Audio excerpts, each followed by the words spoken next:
Libras, first of all, I want to say I know how hard you're having it. Libras have gone out of their way to tell me that recently, and I feel you. I feel you. A lot of the issue has been your ego, because believe it or not, as humble as you are, you're very egotistical about how humble you are. Okay? And in some cases, you've been arrogant about how humble you are, which is, I know, paradoxical, but remember, you're the opposite sign. You're meant to be the paradox. This is going to be a big change of your life because you were basically with this new 9-degree new moon saying, I want to be different in the moment. I don't want to be in the moment the person I've been anymore.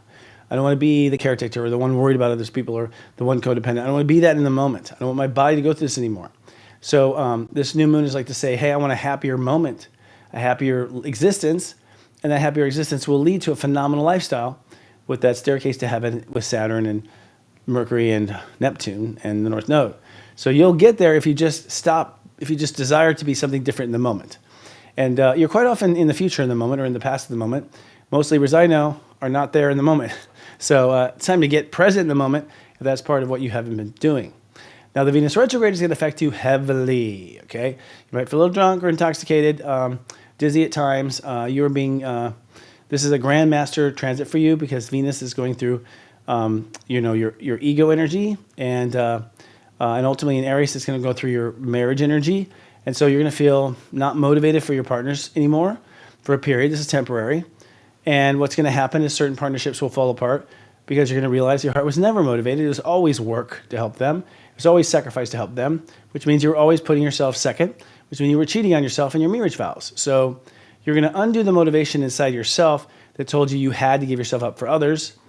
And this is the last piece, I think, that will you have to face really before you have a great situation for relationships. So Libras are having hard times in relationships because of the way they've been treating themselves on the inside. So pulling away from those old motives, accepting who you are, accepting those types of things. Now, that said, the wrecking ball is in your old system of faith, okay? The way you had faith, your connection to God, whatever that system was, is going to fall apart if it hasn't already.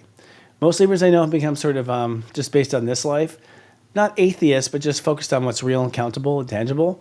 And that will fall apart now if that's the case. Honestly, we can't enter into the new era without spiritual connection. So there's not going to be atheists in the new era. Everyone's going to know in the afterlife. You might not like it. You might disagree with it. You're not going to follow any one religion. You're going to follow what you feel is true. So the old faith, what old faithful in you is going to die. And what that means is it's now time to act on your faith. So it's time to move forward with what you have faith in and to no longer put faith in anything you don't have faith in, and no benefits of the doubt, okay? If they can't pay now, they're not ready to ride this ride.